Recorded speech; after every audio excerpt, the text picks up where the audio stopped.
Hi, everyone. I'm excited to talk today about endometriosis. This has been a hot topic. If you follow me on Instagram, I posted a reel that went absolutely nuts. I believe it's at 3.7 million views and still going. It definitely slowed down. But the big thing that I posted about is it's from a girl's account, and I remixed the reel. The girl's account is one of the biggest accounts on Instagram that relates to girl things. And the things that I see them post a lot is painful periods.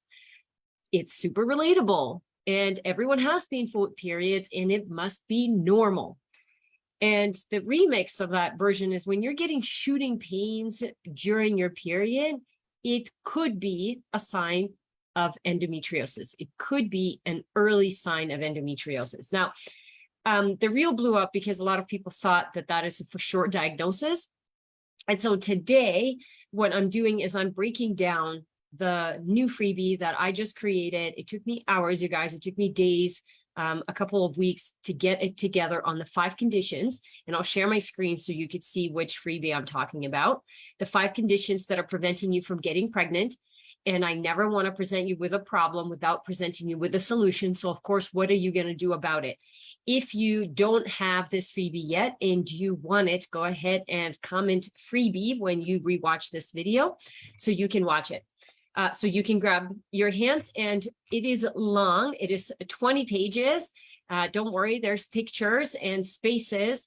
But the idea here is these are the most top common conditions that I see when women come to me when they are struggling with fertility. And what I'm really passionate about is helping women feel more in control and confident through their fertility journey.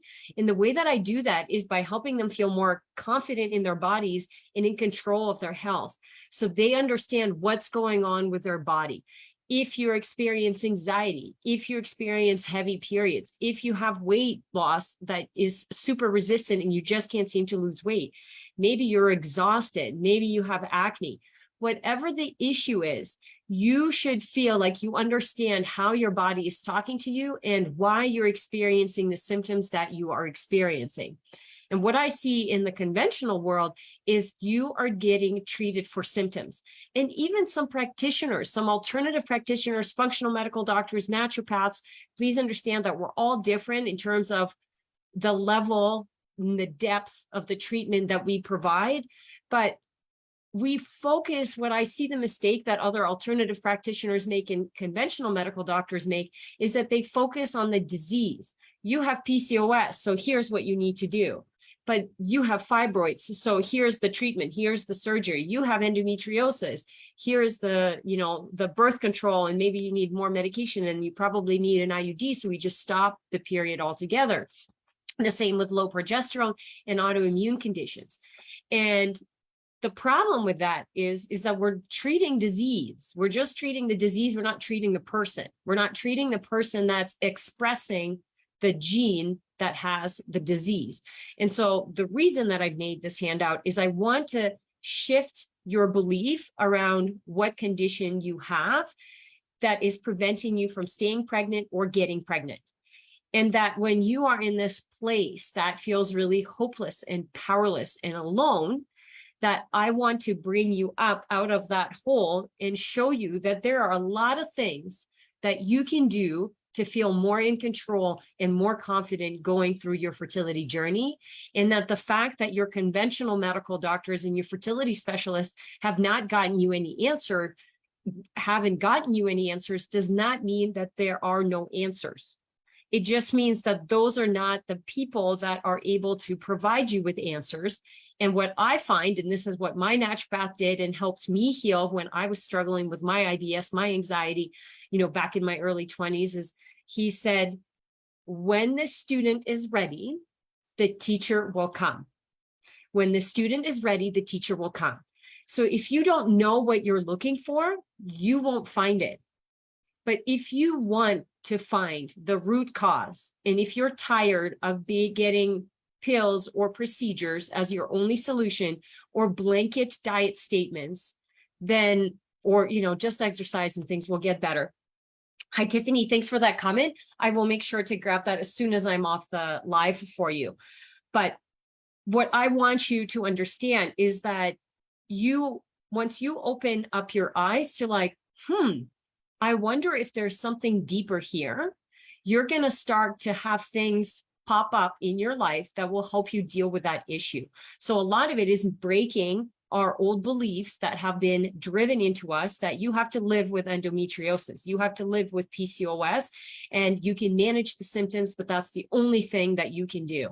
And so the goal of this freebie is to really help you understand that there is a much deeper layer to what's going on for you. And I don't know if it's fortunate or luck, but I actually just took on a patient with endometriosis and we just got her labs back.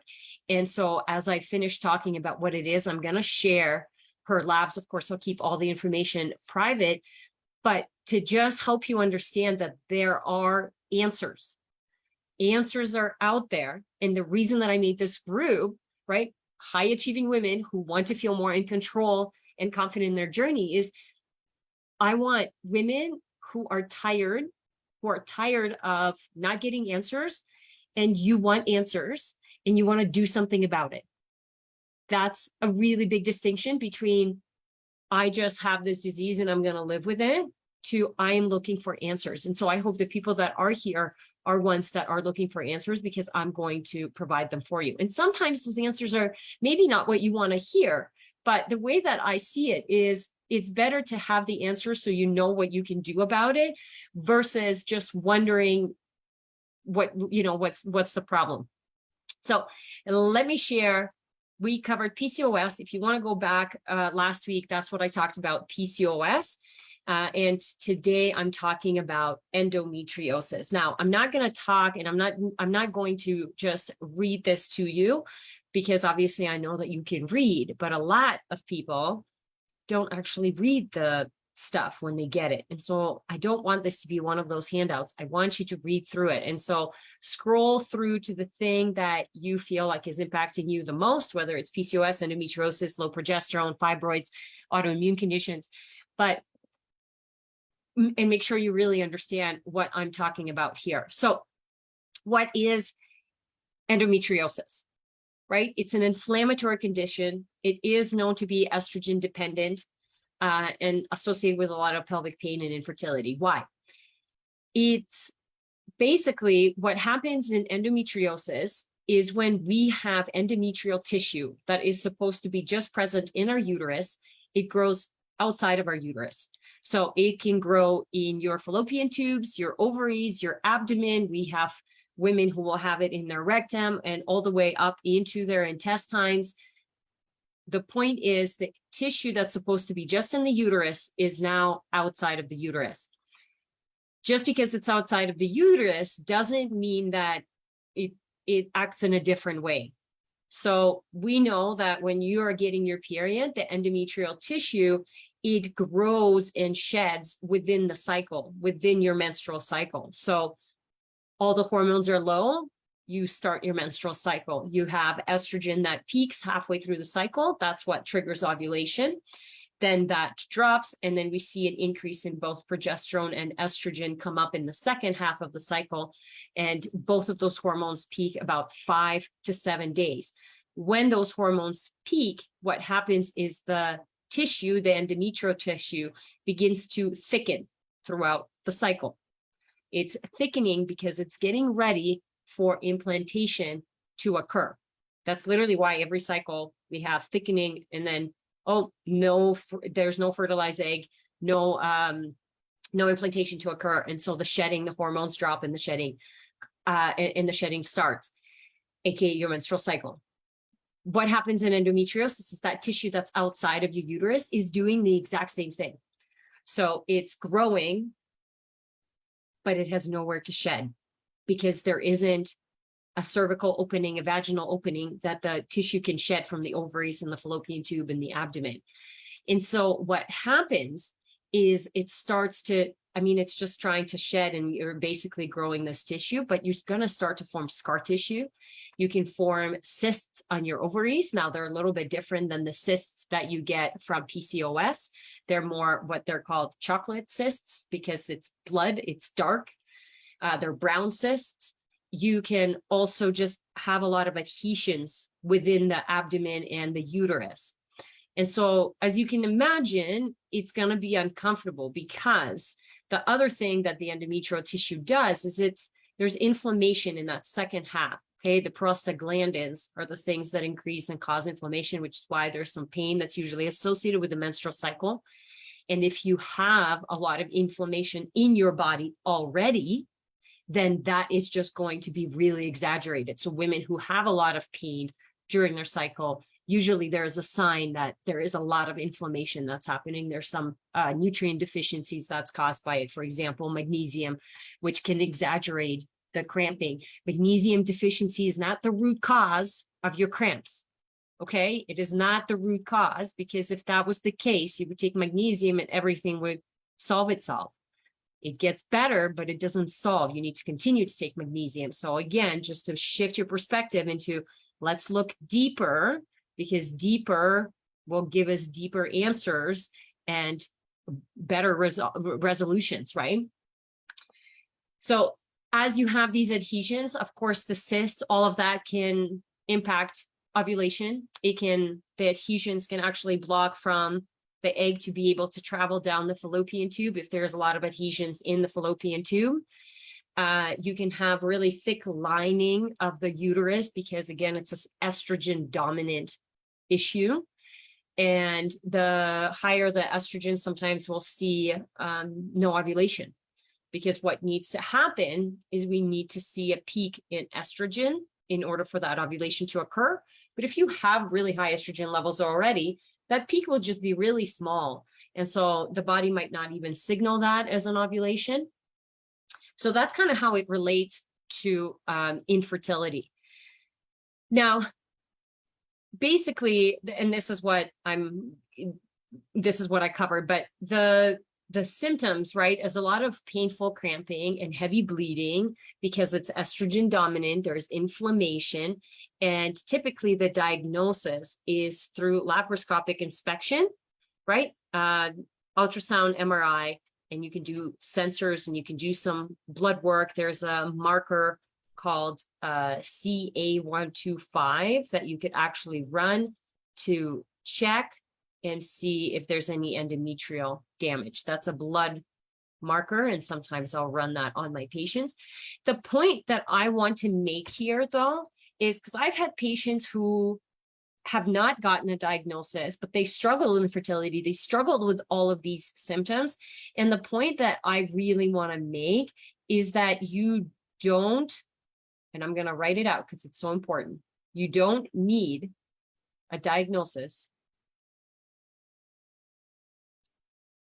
to do something about it. Please understand how profound this is. You do not need a diagnosis to do something about your symptoms. You might not have full-blown endometriosis that is diagnosed, but you are experiencing all of these symptoms, and that is enough for you to do something about it. You get to decide what you are okay with and what you are not okay with.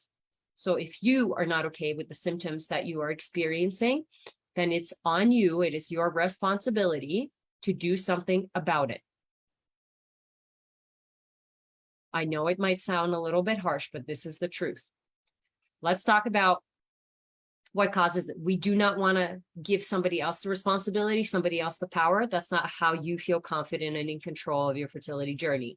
When you give away that power and you say, well, this person said it's normal and I guess that it is, then you have nothing that you can do about it. And that feels really, really bad. Hopeless, powerlessness, all that jazz. We want to take that responsibility back. So let's talk about what could cause it. And this is really, really profound, because understand that this is a complex thing. Okay. This is not just oh, you have this and that's why you got endometriosis.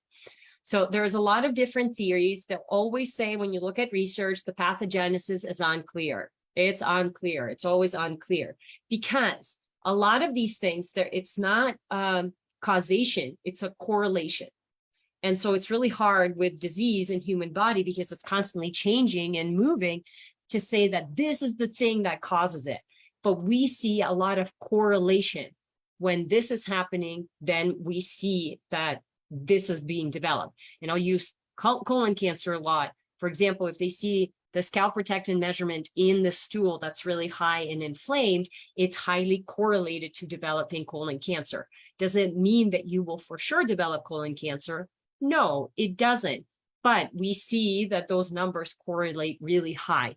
And so in my world, I look at those things, right? I look at your environment, what's causing it. And so before I veer off, but basically retrograde menstruation is a big one. Basically when blood flows backwards into the pelvis instead of out of the vagina. And some of the things that can cause that is, for example, a small cervix opening. Some of it is, in the research, you'll see that it is normal. There's a genetic component to it. It just depends on how much it happens and when it happens. But there's also hormonal and estrogen predominantly, inflammatory and immunological components that set off the gene. So you have a genetic predisposition to endometriosis, and there's environmental factors that will turn on the gene. The genes are not permanent. Nothing in your body is permanent. Even when you think your bones are constantly breaking down and building. Nothing in your system is status quo. So understand that our environment will either turn the gene on or turn it off. And here's the really profound thing. And if you listened to the lecture in PCOS, you understood this as well. But the predisposition to endometriosis starts as far back as fetal development. So when you were in your mother's womb, certain exposures, certain things may have triggered the gene to turn on. The big thing that, of course, I'm researching and looking into is environmental toxins, because our environment has changed drastically and our health has changed drastically over the last 50 years. So as a practitioner, I have to look at those things. We don't want to be we don't have any blind spots when it comes to dealing with these serious conditions. But dioxins is a big one. So this is a persistent organic pollutant, persistent meaning it will stay in your body for years. So this is, if again, you're new to me, I talked about detoxification, the bathtub analogy with the drainage and the sewer, and you are the goldfish swimming in it.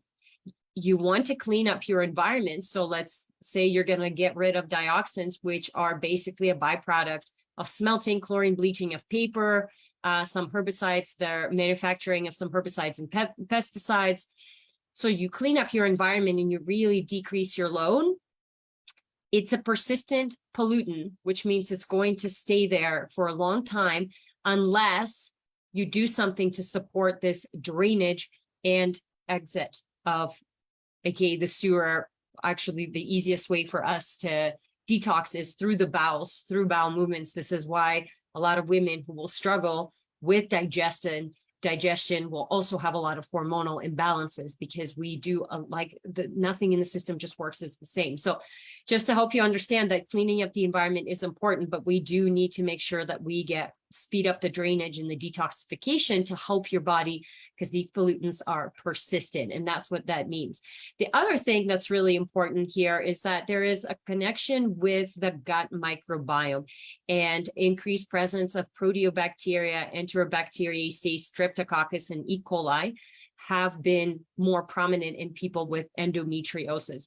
And I'll show you why. Again, I just got lab test results like last week or 2 weeks ago from a patient that I just took on with endometriosis, and we literally see this. We see this in her test, and it's cool because you can understand that this is, I'm not making this stuff up. This is very, very real. I mean, I hope you guys don't think I'm making this stuff up, but I really do like data. Data is really important to me because, otherwise you're just shooting in the dark and hoping it sticks. What are we going to do about it? Again, I'm never going to present you with a problem that doesn't have a solution. So let's talk about what are the things that we can do about it. And sometimes when we see the exposure to the environmental toxins, a lot of the times Again, if you watched my last one in PCOS, I talk about that the endocrine disrupting chemicals, the exposure and the timing of the exposure is really crucial. And the younger you were exposed, the more likely you are to have a genetic variation that turns on the gene for endometriosis. And that's going to be fetal exposure. So when your mom was pregnant with you, that's also going to be infant exposure, and then child exposure as a child, because your nervous system is not developed, your immune system is not fully developed. So you're more prone to getting these things stuck in your system and having a much greater effect. Again, not fully developed. Now, I don't say this to discourage you, but to help you understand that this goes much further than, well, I cleaned up my environment and things didn't work. Like, I see this all the time. Women always tell me, yeah, like, I've done everything. And it's like, you've done the things that you need to do, but you haven't done everything yet, because if you've done everything, then it would be different, right? You would be in a different place. And so the point is that you don't stop your search here. And because it's a complex condition, we need a multifaceted approach. So I say this all the time, just because you have, and I said this at the beginning, that conventional system does this really poorly. And there are some alternative practitioners who do this as well, where you're focusing on treating the disease. You're just focusing on treating the disease, not the person. Everyone with endometriosis might experience heavy periods. They might experience, debilitating pain. They might experience bowels that are like constipation. You might experience the exact same symptoms, but what's causing those symptoms is going to be different for you. If I take 10 patients with endometriosis and do the same lab tests on all of them, what comes up for them will be different. And this is the whole point, is that you need to understand what's triggering your endometriosis, how high is your estrogen, what's going on with your immune system, what's going on with your environmental toxic load. So when you treat it based on your unique individual needs, you are going to experience results. Not, this worked for Sally, so I'm going to try it and see what happens. You could do that. You could totally do that, but then the results are not guaranteed, right? Because you're just shooting in the dark and you're treating disease. You're not treating yourself as an individual person. And so that's really, really important. The general approach, though, again, it's diet, including an anti-inflammatory diet, not an inflammatory diet. That's a really good catch by me, so I'm going to go and change that. Stress reduction, avoidance of environmental toxins, making sure that you're sleeping well, but a more customized approach. And here's, again, what I'll say is, when you get a blanket, like, you need to eat an anti-inflammatory diet and you need to avoid environmental toxins and you need to exercise and sleep well. And when people come to me and say, I'm doing all of this and it's not working, please understand that that's just the basis and the foundation. And so the fact that you're doing it is not a waste of time. It's not a waste of money. It just puts you a step ahead. Those things you'll have to do no matter what, because that's just the thing that your body needs to function. Like, you need 8 hours of sleep, 8 to 9 hours of sleep, in order to feel like a human the next day. You need to eat food that has nutrients in it. You cannot eat Cheerios for breakfast. That's not a breakfast, okay? It shouldn't be a breakfast for 5-year-olds. It shouldn't be a breakfast for you. You have to eat a variety of fruits and vegetables. You have to eat good quality protein. You have to eat high quality fats.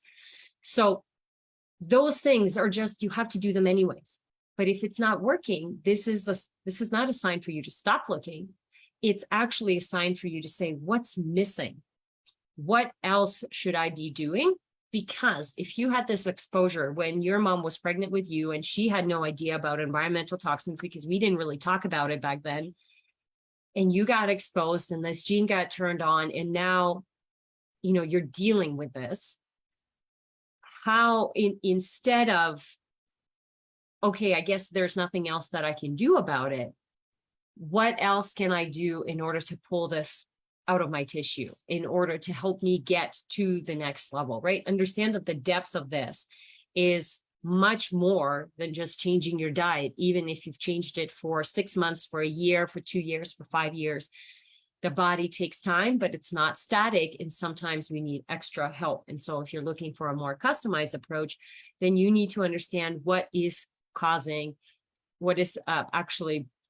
triggering for that gene to turn on.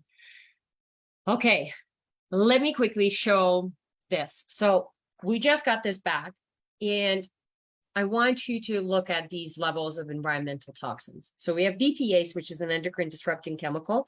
Look, that in control levels are at 3.0, and we have 43. This is an insane level, right? This is an insane level of BPAs in your system. And again, for somebody who is in their 30s, it's unlikely that it's from now. It's more that it could be fetal, it could be infant, and it could be child exposure at a really high rate. The perchlorate is a herbicide, a pesticide, and we saw that was dioxins, right? Using herbicide, pesticide. Again, 2.5 in the level of 30. So understand that it's 10 to 15 times the amount what is tolerable in the human body. And this is, this is something that's found in cosmetics, usually in products, plasticizers again, and 45, and you're looking at, again, 10 times the amount. There's some glyphosate, which we know isn't good, and there's another, and that's a common herbicide, pesticides that use now. And then there is some, so like we are seeing that there's a bunch of endocrine disrupting chemicals with this person who's struggling with high estrogen. So sure, we want to test the estrogen, but if we just look at getting rid of the estrogen, we're going to be always relying on those. And so looking at something deeper like environmental toxins is going to really help you understand the level of detoxification that you need to do. And for me, it helps me guide how intense and how long we should do the treatment. So we have an opportunity not to pass this on to the next generation, because your environment, your womb is the first place that the baby will grow in. So it's really, really important to make sure that that womb is ready and it's in the right place. And then this is what we found. We found a bunch of pathogens. And so the levels of them, so 10 to the e to the power of 2 is like 100, whereas 10 to the power of 3 is 1,000. So they're really high levels of these 3 bacteria. And of course, she has signs and symptoms of that. But we saw that E. coli, women with E. coli are more likely to develop endometriosis. So we have some work to do. And the reason that I wanted to share it with you again, so I hope you guys don't think that I'm making this up and there's no way to look into what's going on in my system. There absolutely is. You just have to have the courage and the desire to actually learn and understand that this isn't a quick fix or a quick pill. And the longer you spend in the energy of, oh, why is this happening to me? Why me? The more time you're spending there, the less time you have to do something about it. And my goal with this fertility group, natural fertility, notice how I didn't call it infertility, because I want you to understand that your fertility is not static. You're able to move it. And the more you tell yourself you're infertile, your cells are listening, your body is listening to that. And we want to change that language. But also we want to get out of the victim role of feeling sorry for ourselves and get to the answers. We want to get to the answers so we understand what's going on in our body. So not only can we fix it for ourselves, but we can do it for our future kids. Because if you have a girl and she has endometriosis and you have no idea what to do about it, you're just going to relive that pain. And so this is an opportunity for you to reverse some of this illness and disease, so we don't have to keep passing it on to our next generation. Okay, this is it. That was a lot. Again, comment freebie if you want the freebie, and I'll send it your way. And just make sure you check your messages, because that's where I will send it in the DMs. The best way to make sure that you don't miss anything from me is actually to add me as a friend so that you don't miss anything. And what I'd love for you to message is what was an aha moment for you? What was something that was really exciting that you learned? Because I love sharing this knowledge.